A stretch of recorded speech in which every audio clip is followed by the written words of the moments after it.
it exposed something deeper. And I'm Money Man, and I'm joined here with Mikey. And yeah, we're money line makers. Let's get right into it. Sorry, a little bit of brain Just fog. restart the intro. Just restart the intro. That's cool. Okay. So we quickly have it nice and smooth.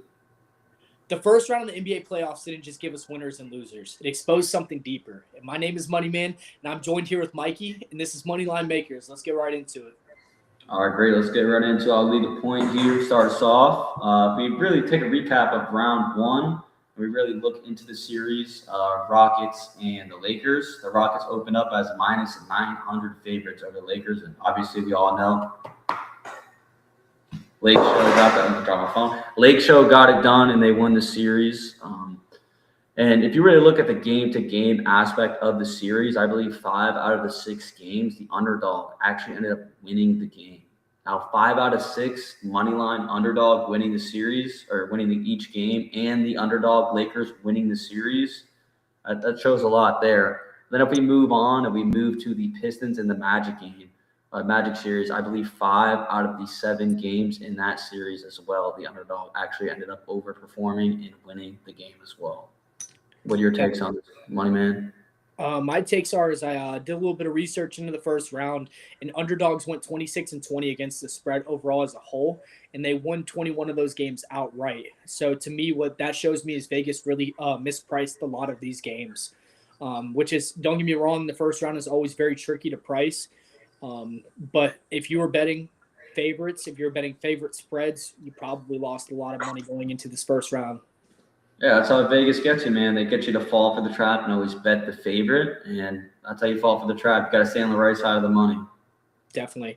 And I have another crazy statistic to show you as well. With games that were priced at 6.5 or higher. Hold on, give me just 1 second here.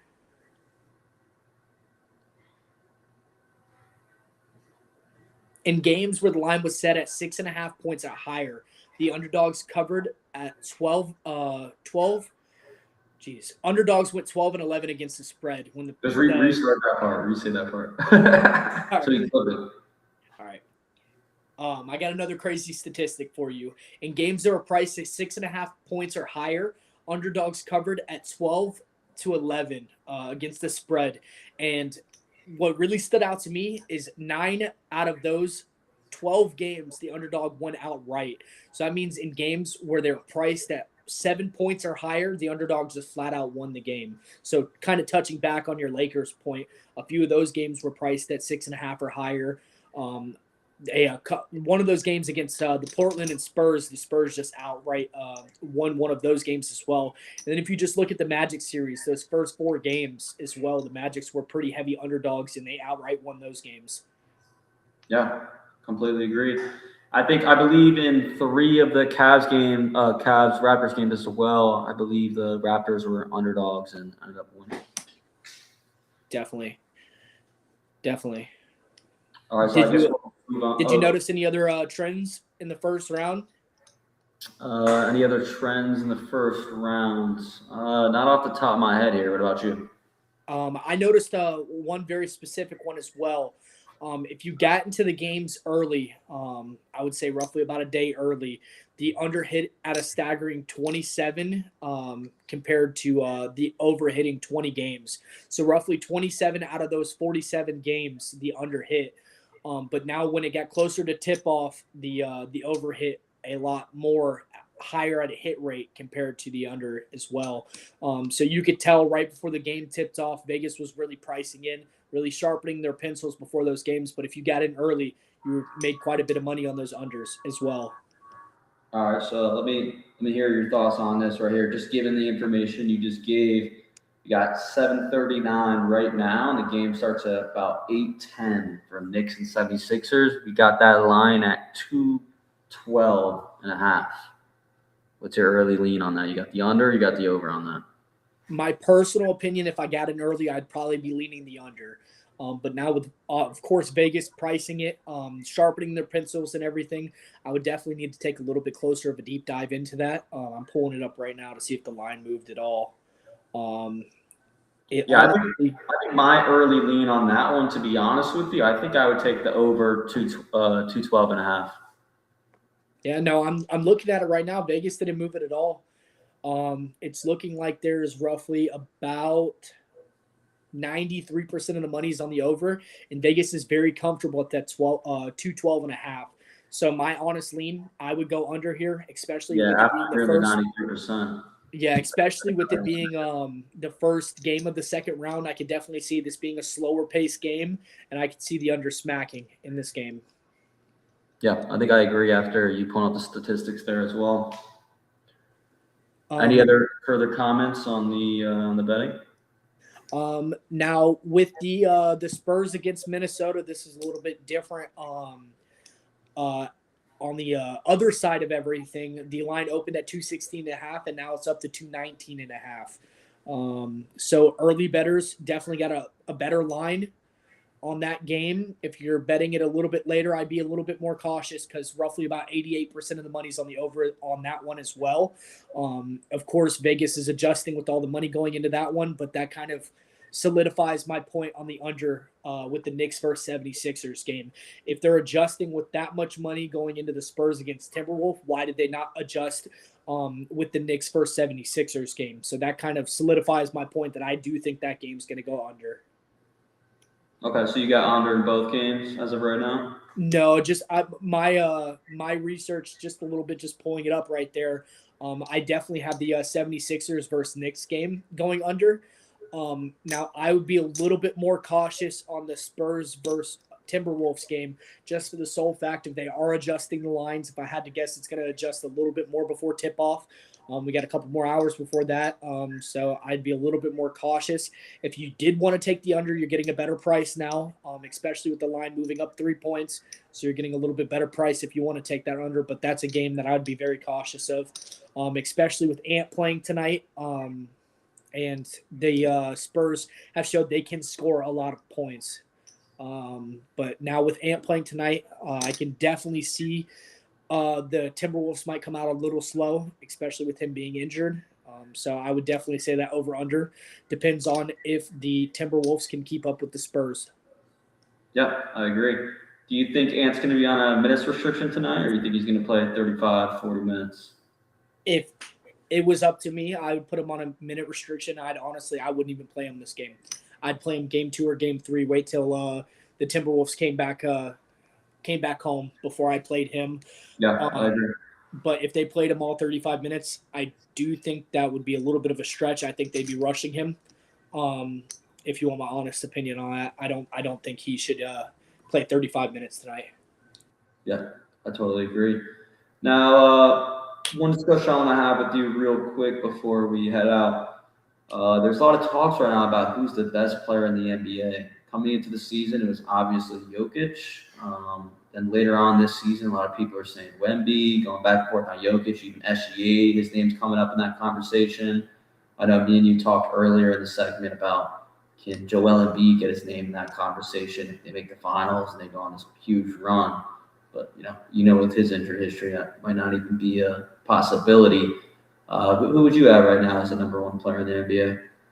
Definitely. I would love to see it pan out a little bit more. I'm leaning Wemby, especially if he could take that Spurs team where roughly 2 years ago they were the worst team in the NBA, and now they're fighting for a championship. I definitely would have to say Wemby is in the conversation of being one of the best players in the NBA. I think Jokic definitely dropped a little bit. I wouldn't say he dropped out of the top 5. I wouldn't even say he might have not even dropped out of the top 3. But I do think Wemby is making a case for himself of being the best player in the NBA right now. Yeah, I totally agree. I know a lot of people are going to say recency bias. I was one of those saying recency bias when everyone was saying Wemby in the regular season. I was like, all right, we got to see how he performs in the playoffs. He's been great in the regular season. Let's see how he plays in the playoffs. Now, to me, the reason why I think Jokic dropped to number 2 on my list personally and Wemby moved to number 1 is because Jokic, the defense, and in that Timberwolves series, he looked like a cone out there. He wasn't contesting layups, wasn't contesting dunks. He wasn't really rotating well on defense, playing help defense. And to be the best player in the world, I think you got to be at least average on defense. And in this last series, he looked below average defensively. Rudy Gobert kind of locked him up a little bit. Now, given I don't really think any other player can handle Jokic and contain him like Rudy Gobert did, maybe Wemby. But for me, you got to have the defensive presence as well. I was really hesitant on giving Wemby the best player in the NBA title until I saw him in the postseason. In his first game, he dropped 35 points. He's proven that he's a winner. He's a grinder. He's got that Kobe-like mindset where he's coming in, he wants to win. He's even making a case for himself to be the MVP during the regular season. He's got that killer mindset. And for me, that's what moved him up. Seeing him play in the playoffs, seeing him dominating like that, playing great defensively as well. And just the way that his team changes when he's on the court, I think he deserves that number one spot. Definitely. And you could tell that team really rallies around him as well. Like you'll see some superstars where the team doesn't entirely gravitate around them. Some superstars are real ball hogs, but I think that young Spurs team really gravitates around Wemby because they know he's a very, very good player. Yeah, totally agree with that. And then honestly, when I was watching Jokic towards that end of the season, to me, it just looked like he was done. He looked like he wanted to go back to his home country and ride horses. He looked like he was over it. Yeah, ride the horses. Will you give the Timberwolves any shot if, say, Anthony Edwards can't suit up tonight or he gets further injured and can't participate in the series? They did show me a lot against the Nuggets, especially closing it out in Game 6 without Anthony Edwards. I just think, touching back on your point, like you said, I think the Spurs are just very, very well-rounded, and I think Wemby is just that mismatch. I think he's a mismatch, especially on the offensive and defensive side of the ball. He's a problem. It's very hard to stop him, and I think that the Spurs are a very well-rounded team. Yeah, I agree as well. I think without Anthony Edwards, it would be a very tough series, just based off the fact they don't really have anyone to handle the ball. I mean, you've seen Jaden McDaniels in Game 6 close it out. He was doing pretty good dribbling the ball himself, but to me, having Mike Conley in there getting minutes, he's very old, he's ancient, he's a fossil on the court at this point in his career.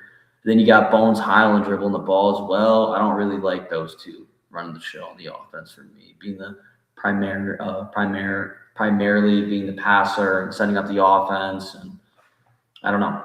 I wouldn't really like that. Definitely. If they're going to win the series without Ant, it's got to be through tough physical defense, in my opinion. Fast break as well. Creating a bunch of turnovers. Definitely. Well, as we're wrapping everything up, you got any closing thoughts? Any closing thoughts? I'm not sure, but I'll give my takes for tonight. I got 76ers and I got the Spurs. 76ers and the Spurs. I can see Tyrese Maxey having a huge game tonight and taking advantage of Jalen Brunson defensively. I could see a big pick and roll game from Embiid and Maxey. I could see Embiid utilizing his post up, utilizing the mid range of the free throw line. He loves the elbows and the free throw line. I could see him just shooting right over Cat all night. But like you said, coming in coming in an away game, first game of the series tends to be a little bit weird. Joel Embiid, he's kind of a little sore after last game. At one point in the game, he had to be completely stretched out on the sideline. Then he comes back in the game, his knee bends backwards, and he's hobbling around the court. So it'll be interesting to see tonight how healthy he actually is. Definitely. And I believe if he could stay healthy, the 76ers will prove why they're the best team coming out of the East. Agreed. Any closing thoughts for you? Any hot takes? I think we really touched on everything. But I feel like our hot take was the 76ers to the finals. I think we both had it as well. Yeah, I would agree. I think that's a pretty hot take because I would put money on it. Not a lot of people thought the 76ers would have made it this far. Yeah. All right, so let me ask you just one question before we close up. Outside of Wemby, who you guys the second best player on the Spurs? You going with Castle or you going with Fox? I'm going with Castle. Castle?